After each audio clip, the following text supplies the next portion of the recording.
நண்பர்கள் அனைவருக்கும் வணக்கம். அனைவருக்கும் இனிய மாலை வணக்கம். எல்லாரும் எப்படி இருக்கீங்க? இன்னைக்கு மார்க்கெட் ஒரு வாலட்டைல் விளையாட்டை காமிச்சிருச்சு அப்படிங்கிறது தான் உண்மை.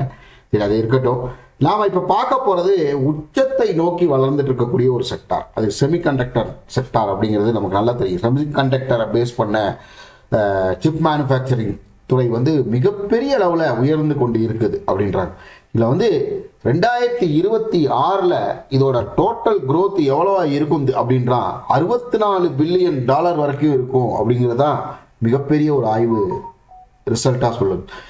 முக்கியமா நம்ம இந்த சிப் கண்டக்டர்னு எடுத்துக்கிட்டா நமக்கு தெரிஞ்ச வரைக்கும் பார்த்தீங்கன்னா கார்ல கம்ப்யூட்டர்ல இவ்வளவுதான் அப்படின்னு நம்ம நினைச்சிட்டு இருக்கோம். அப்படி கிடையாது. 10 இண்டஸ்ட்ரீஸ்க்கு வந்து இந்த செமிகண்டக்டர் தேவைப்படுது.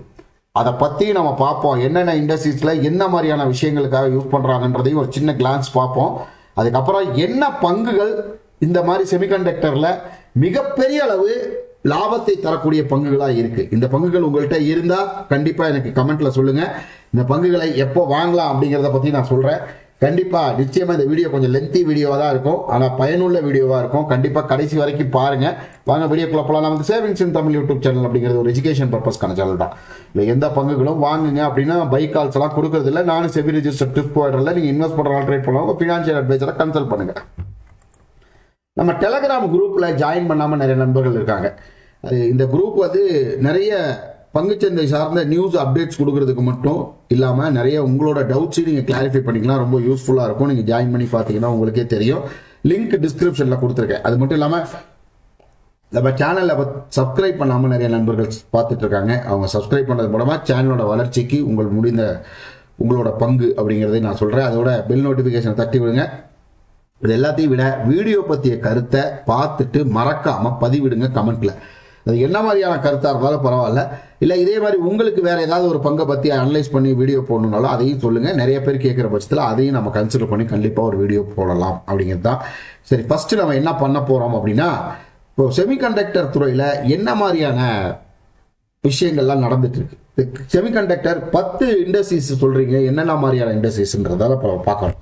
ஃபர்ஸ்ட் எடுத்த உடனே கன்சூமர் எலக்ட்ரானிக்ஸ், நம்ம நார்மலாக யூஸ் பண்ணக்கூடிய ஸ்மார்ட் டிவியாக இருக்கட்டும், வாஷிங் மிஷினாக இருக்கட்டும், எல்லாமே கிட்டத்தட்ட கன்சூமர் யூஸ் பண்ணக்கூடிய எல்லா ப்ராடக்ட்லையுமே, அவங்க லேப்டாப்ஸு, ஸ்மார்ட் வாட்ச் எல்லாத்துலேயுமே செமிகண்டக்டர் இப்போ தேவைப்படுது. ஸோ இதோட தேவை இன்னும் அதிகமாகிட்டே இருக்கு. இதில் மிகப்பெரிய அளவில் கன்சூமர் இதில் அவங்க பெரிய அளவு செமிகண்டக்டரோட யூசேஜ் வச்சிருக்கவங்களாம் யாருன்னு அப்படின்னு பார்த்தீங்கன்னா, பெரிய அளவில் இருக்க ஆப்பிள் மட்டும் இல்லாமல் அவங்க ஐபேட்ஸ் ஃபோனுக்கு யூஸ் பண்ணுறாங்க. அது மட்டும் இல்லாமல் சாம்சங் இந்த மாதிரியான பெரும் நிறுவனங்கள் எல்லாமே செமிகண்டக்டரோட காம்போனன்ட்ஸுக்கு ரொம்ப இப்போதைக்கு அல்லோலப்பட்டு இருக்காங்க. அதான் முக்கியம். அடுத்து பார்த்தீங்கன்னா கம்ப்யூட்டர்ஸ். இதை பற்றி நம்ம ஏற்கனவே சொல்லிட்டோம். கம்ப்யூட்டர்ஸோட செமிகண்டக்டர்ல முக்கிய இடத்துல இருக்கிறது வந்து நமக்கே நல்லா தெரியும். நம்மளோட மைக்ரோ ப்ராசஸருக்காக அவங்க பண்றதா. அதுல பெரிய இடத்துல இருக்கக்கூடியவங்க இன்டெல் தான். அந்த இன்டெல் மட்டும் இல்லாமல் இப்போ நிறைய variety of advanced micro devices வந்துச்சு. AMD மாதிரியான ப்ராசஸர்ஸ்லாம் நிறைய வந்தாச்சு. அது மட்டும் இல்லாமல் இந்த சிபியூக்கான எல்லா ப்ராடக்ட்லையும் நிறைய ப்ராசஸர் தேவைப்படுது, சிப்ஸ் தேவைப்படுது. இது எல்லாமே கம்ப்யூட்டர் துறையிலக்கான முக்கியமான விஷயம். அடுத்து டெலிகம்யூனிகேஷன். முக்கியமாக டெலிகம்யூனிகேஷனில் இருக்கிற மொத்த ப்ராடக்ட்டுமே இந்த மாதிரியான செமிகண்டக்டர் சிப்ஸ் பேஸ்டான ப்ராடக்ட்ஸ் தான். ஸோ உள்ள பார்த்தீங்கன்னா எல்லாமே மைக்ரோ சிப்ஸ் பேஸ்டால தான் இருக்கும். ஸோ அதில் வந்து நெட்வொர்க்கிங்காகவும், ஃபைபர் ஆப்டிக்ஸ் கேபிள்ஸை வந்து ரூட்டிங் பண்ணுறதுக்காகவும், டிரான்ஸ்மிஷன் பண்ணுறதுக்காகவும், சிக்னல் ப்ராசஸிங்காகவும் அதை யூஸ் பண்ணிக்கிறாங்க. இல்லை மிகப்பெரிய அளவில் இருக்கக்கூடிய கீ பிளேயர் யாருன்னா குவால்காம் தான். இவங்க ஒரு மிகப்பெரிய அளவில் இந்த செமிகண்டக்டரோட தேவை அவங்களுக்கு அதிகமாக இருக்குது. அதுக்கு அடுத்து பார்த்தீங்கன்னா அவங்க நிறைய மொபைலுக்காக ஸ்னாப் டிராகன் பண்ணக்கூடிய ஒரு முக்கியமான இடத்துலையும் அவங்க இருக்காங்க. சிஸ்கோ அதே மாதிரி பெரிய ரூட்டிங் சர்வர்ஸ், ரூட்டிங் மோடம்ஸ் அந்த மாதிரியான விஷயங்கள்ல சிஸ்கோ பெரிய அளவில் இருக்காங்க. அடுத்து பார்த்தீங்கன்னா 4வது ஆட்டோமோட்டிவ் இண்டஸ்ட்ரீஸு இல்லை நிவிடியா கார்பரேஷனும் மிகப்பெரிய பிளேயராக இருக்காங்க செமிகண்டக்டரோட. இல்லை நமக்கு நல்லா தெரியும். ஏன்னா இப்போ வரக்கூடிய மேக்ஸிமம் ஆஃப் காஸ்ட் எல்லாமே ஹை அண்ட் ஃபுல்லாகவே பார்த்தீங்கன்னா எல்லாமே கண்ட்ரோல்டு பை சென்சார்ஸ். ஸோ அதில் வந்து அவங்க முக்கிய இடத்துல இருக்காங்க. அதில் வந்து நிவிடியா கார்பரேஷன் வந்து ஒரு பெரிய பிளேயிங்கில் இருக்காங்க ஆட்டோமோட்டிவ் இண்டஸ்ட்ரீஸில் இருக்கக்கூடிய செமிகண்டக்டர் இதில். அடுத்து பார்த்தீங்கன்னா மெடிக்கல் டிவைசஸ். இது வந்து ஒரு ரெவல்யூஷன் அப்படின்னே சொல்லலாம். இந்த மெடிக்கல் டிவைசஸில் செமிகண்டக்டரோட தேவை நாளுக்கு நாள் அதிகமாகிட்டே போகுது. எப்படி எடுத்துக்கலாம், ஃபேஸ் மேக்கராக இருக்கட்டும், எம்ஆர்ஐ ஸ்கேனிங் மிஷின்ஸாக இருக்கட்டும், டயக்னோஸ்டிக் டூல்ஸ் எல்லாமே பார்த்தீங்கன்னா மேக்ஸிமம் இந்த மாதிரியான செமிகண்டக்டரோட சிப் மேனுஃபேக்சரிங் தேவைப்படக்கூடிய ஒரு பொருட்களாக மாறிவிட்டது அப்படிங்கிறது தான் முக்கியம். இது அடுத்து 6வதாக இருக்கக்கூடியது இண்டஸ்ட்ரியல் ஆட்டோமேஷன், ஆட்டோமேட்டிக்காக இருக்கக்கூடிய ரோபாட்டிக்ஸாக இருக்கட்டும், சிப்ஸ் தேவைப்படக்கூடிய மானிட்டரிங், எல்லா ப்ராக்ரஸையும் மானிட்டர் பண்ணக்கூடிய அத்தனை விஷயங்களுக்கும் இண்டஸ்ட்ரியல் ஆட்டோமேஷன்ல இது தேவைப்படுது. இதுக்கு நிறைய எல்லாமே இது வந்து ஒரு கிளப் பண்ண மாதிரியான விஷயம் தான்.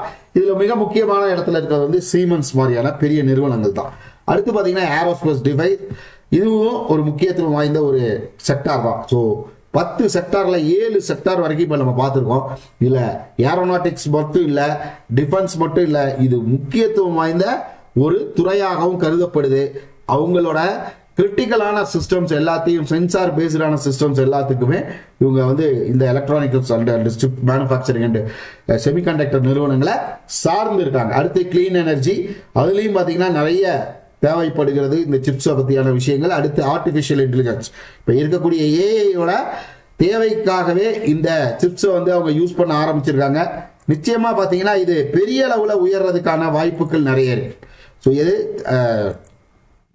ஏஐக்கான தேவைக்கான பெரிய அளவுக்கான தேவைகள் நிறைய இருக்கு. அடுத்து இன்டர்நெட் அண்ட் திங்ஸ், ஐஓடின்னு சொல்லக்கூடிய விஷயங்கள், இதுவும் பார்த்தீங்கன்னா நம்ம நெட்வொர்க்கிங் ப்ராசஸிங் மாதிரியான விஷயங்கள் தான். டேட்டா ப்ராசஸிங் யூஸ் பண்ணக்கூடிய அத்தனை டிவைசஸுக்குமே இன்னைக்கு சிப்ஸோட தேவைகள் அதிகமாகிட்டே தான் இருக்கு. இதோட இந்தியன் கவர்மெண்ட் இதுக்காக என்ன ஒரு பெரிய விஷயங்கள் பண்ணியிருக்காங்கன்னா, இந்தியன் கவர்மெண்ட் கிட்டத்தட்ட 10 பில்லியன் வரைக்கும் பிஎல்ஐ ஸ்கீம்ல கொடுக்குறாங்க. நீங்க யாராவது இதை பத்தி ரிசர்ச் பண்ணி நீங்க வந்து ஆரம்பிக்கிறதா இருந்தால் நாங்க உங்களுக்கு சப்போர்ட் பண்றோம். இது 2021 76,000 கோடி வரைக்கும் அவங்க வந்து பேக்கேஜிங் அண்ட் டிசைனுக்கு நாங்க வந்து சப்சிடி மாதிரி கொடுக்குறோம். நீங்க யாரு வேணாலும் இந்த மேனுஃபேக்சரிங் யூனிட்டை வந்து கன்ஸ்ட்ரக்ட் பண்ணிக்கலாம், ஃபேப்ரிகேஷன் ஆரம்பிச்சுக்கலாம் அப்படின்னு பிஎல்ஐ ஸ்கீம் வழியா கூட நிறைய அவங்க வந்து ஆஃபர்ஸ் கொடுத்துருக்காங்க இந்தியன் கவர்மெண்ட். அது மட்டும் இல்லை, இப்போ இதில் இருக்கக்கூடிய பங்குகள்லாம் என்னங்க, அதை சொல்லவே இல்லையே அப்படின்னு சொன்னீங்கன்னா கண்டிப்பாக அதான் பார்க்க போகிறோம். ஃபர்ஸ்ட் பங்கு ஏஎஸ்எம் டெக்னாலஜிஸ். இந்த ஏஎஸ்எம் டெக்னாலஜிஸை பொறுத்த வரைக்கும், ஏன்னா எதுக்கெல்லாம் நம்ம இதை யூஸ் பண்றோம்னு தெரியாம ஒரு பங்கை பத்தி நம்ம பார்த்து வேஸ்ட். ஸோ அதனால இப்போ ஐடி அண்ட் கன்சல்டிங் இதுல இருக்கக்கூடிய ஏஎஸ்எம் டெக்னாலஜிஸை பத்தி பார்க்குறோம்.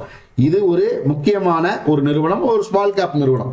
ஸோ இன்னும் சொல்ல போனா இந்த நிறுவனத்தோட மொத்த பங்குகள் வந்து பெரிய அளவுல உயர்ந்திருக்கு. எவ்வளவு உயர்ந்திருக்கு அப்படின்னு எடுத்துக்கிட்டீங்கன்னா 6 மாதத்துல மட்டும் கிட்டத்தட்ட 10% மேல உயர்ந்திருக்கு.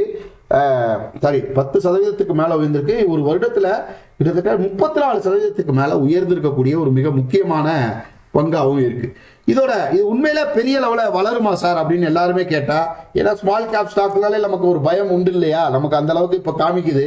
ஸோ பெரிய லெவல உயர்றதுக்கான வாய்ப்புகள் நிச்சயமா இருக்கு. ஒரு வருஷத்துல 143% ரிட்டர்ன்ஸ் கொடுத்திருக்கக்கூடிய ஒரு முக்கியமான நிறுவனம். 2023 டிசம்பர்ல கிட்டத்தட்ட 55 கோடிக்கு மேல லாபத்தை காமிச்சிருக்காங்க. கிட்டத்தட்ட 2.91% மேல இயருக்கு குரோவும் காமிச்சிருக்காங்க. ஸ்டாக்கு ஒரு மிகப்பெரிய புதிய உச்சத்தை நோக்கி நகர்ந்துகிட்டு இருக்கு அப்படிங்கிறது மட்டும் நிச்சயம். நெக்ஸ்ட் பாத்தீங்கன்னா SPEL, ஸ்பெல் செமிகண்டக்டர், ஒரு முக்கியத்துவம் வாய்ந்த நிறுவனம். ஏன் சொல்ல வரேன் அப்படின்றதுக்கு நான் ஒரு காரணமும் கடைசியா உங்களுக்கு சொல்றேன். இந்த SPEL ஸ்பெல் செமிகண்டக்டர்ஸை பொறுத்த வரைக்கும் எலக்ட்ரானிக்ஸ் காம்போனன்ட்ஸ் பண்றதுல ஒரு மிகப்பெரிய ஒரு இடத்துல இருக்கக்கூடிய ஒரு நிறுவனம். இதோட கரண்ட் பிரைஸ் எடுத்துக்கிட்டீங்கன்னா 133 ரூபா. ரொம்ப ஸ்மால் கேப், மைக்ரோ கேப்னு இதை எடுத்துக்கலாம். ஸ்மால் கேப்ல மைக்ரோ கேப்னு நீங்க வச்சுக்கலாம். இந்த ஸ்டாக் இப்போ ஒரு கரெக்ஷன் மோட்ல இருக்கு, அதான் விஷயமே. இப்போ இன்னொரு விஷயம் என்னன்னா, இதோட ஆல் டைம் ஹை 151. இந்த ஸ்டாக்ல இப்போ இருக்கக்கூடிய இந்த கரண்ட் பிரைஸ்லயே பாத்தீங்கன்னா மியூச்சுவல் ஃபண்ட்ஸ் இதை கொஞ்சம் கொஞ்சமா அக்குமுலேட் பண்ண ஆரம்பிச்சிருக்காங்க. அது மட்டும் இல்லாம டிஏஎஸ் வந்து இதுல கொஞ்சம் பார்ட்டிசிபேட் பண்ணியிருந்தாங்கன்னா இந்த ஸ்டாக் மறுபடியும் மேலே போறதுக்கான வாய்ப்புகள் இருக்கு. ஸோ இன்னும் வந்து இந்த ஸ்டாக் இப்போ உச்சத்துல இருந்து நம்ம கரெக்ஷன் மோட்ல தான் இருக்கு. கண்டிப்பா அது கீழே வரதுக்கான வாய்ப்புகள் இருக்கு. நீங்க அப்படி பை பண்றதா இருந்தா அந்த பிரைஸ் எடுத்துக்கிட்டீங்கன்னா ஒரு 120, 125 அதுக்குள்ளார நீங்க வாங்க இன்னொரு 5 ரூபா வரைக்கும் இறங்குறதுக்கான வாய்ப்புகள் மறுபடியும் இருக்கு. ஸோ அந்த நேரத்தில் இந்த ஸ்டாக்கை பத்தி நீங்க கன்சிடர் பண்ணலாம். கண்டிப்பா இது எல்லாத்தையுமே நீங்க வாட்ச் லிஸ்ட்ல போட்டு இந்த 4 ஸ்டாக்கையும் வாட்ச் பண்ணுங்க. நிச்சயமா பெரிய அளவுல இந்த பங்குகளில் மாற்றங்கள் ஏற்படும், லாபங்களையும் அள்ளி தரக்கூடிய பங்குகள் தான், அதுல எந்த டவுட்டும் இல்லை. அடுத்து பாத்தீங்கன்னா RIR பவர் எலக்ட்ரானிக்ஸ்.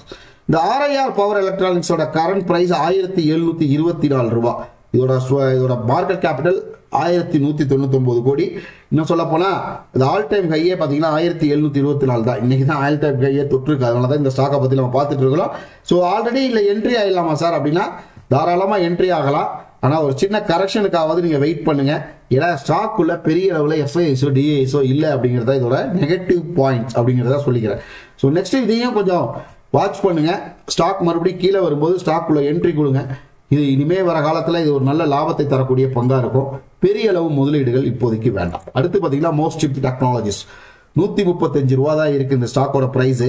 ஆனா நம்ம இதுவரைக்கும் பார்த்த எவ்வளவு பங்குகளை பார்த்தோம் இல்லையா, இந்த 3 பங்குகள் பார்த்தோம், அது மாதிரியான பங்குகள் இல்லை இது.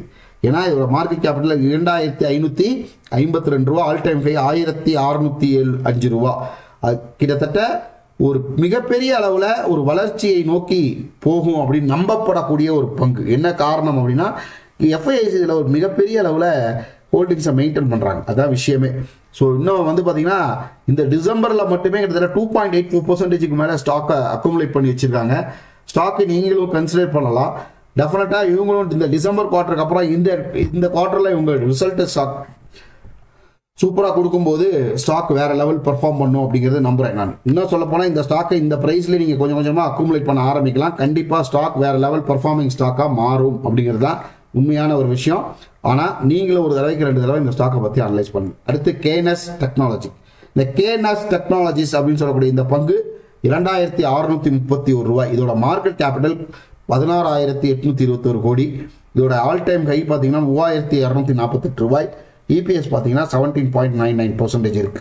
ஸோ இதில் கண்டிப்பாக இந்த இது வரைக்கும் நம்ம பார்த்த பங்குகள் மாதிரி இல்லை. மியூச்சுவல் ஃபண்ட்ஸ் மட்டும் இல்லை, எஃப்ஐஎஸ் இதில் ஹியூஜ் லெவலில் உங்களோட ஹோல்டிங்ஸை மேனேஜ் பண்ணுறாங்க. அது மட்டும் இல்லாமல் எஃப்ஐஎஸோட ஹோல்டிங்ஸ் எவ்வளோ இருக்குது அப்படின்னா 12.71 14.19 வரைக்கும் வந்து இன்க்ரீஸ் பண்ணி வச்சிருக்காங்க. நம்பர் ஆஃப் ஸ்கீம்ஸும் ஒரு ஹியூஜ் லெவலில் இன்க்ரீஸ் ஆகிருக்கக்கூடிய மிக முக்கியமான ஒரு நிறுவனமும் கூட. ஒரு வருஷத்தில் 179% வரைக்கும் ரிட்டர்ன்ஸ் கொடுத்துருக்கக்கூடிய ஒரு நிறுவனம். ஸோ கண்டிப்பாக இதோட டார்கெட் ப்ரைஸ் 3100 ரூபா அப்படின்னு ஆனந்தரதி சொல்லியிருக்காங்க. ஆனால் எனக்கு தெரிஞ்சு இந்த ஸ்டாக் இன்னும் மேலே போகிறதுக்கான வாய்ப்புகள் தான் அதிகமாக இருக்கு. ஒரு ஸ்விங் ட்ரேடில் நீங்கள் கண்டிப்பாக இந்த ஸ்டாக்கை கன்சிடர் பண்ணலாம். இந்த கேஎன்எஸ் டெக்னாலஜிஸை டெஃபினட்டாக you will accumulate for after the analysis. இது உங்களோட சாய்ஸு. நீங்கள் டெஃபினட்டாக இந்த ஸ்டாக்கை பற்றி கொஞ்சம் கொஞ்சமாக அனலைஸ் பண்ணி பாருங்கள், உங்களுக்கே தெரியும். ஏன்னா எஃப்ஐஎஸோட ஹோல்டிங்ஸ் 14.19% மேலே இருக்குது. டிஐஎஸ் கிட்டத்தட்ட 18.36% மேலே வச்சிருக்காங்க. ஸோ இந்த 4 பங்குகளும் சிப் மேனுஃபேக்சரிங்கில் இந்தியாவில் மிக முக்கியமான ஒரு இடத்துல இருக்காங்க. சார் நீங்கள் டாடா எலக்ஸியை விட்டுட்டீங்க அப்படின்னா அது பெரிய லெவல் ப்ரைஸ். ஸோ அதனால் அதை நம்ம அதை பார்க்கல.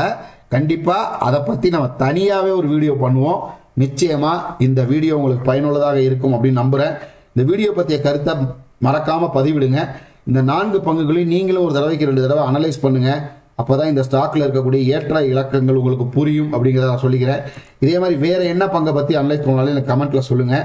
இது கொஞ்சம் பெரிய வீடியோ தான், பட் பயனுள்ளதாக இருக்கும் நம்புகிறேன். வீடியோ பற்றி கருத்தை மறக்காமல்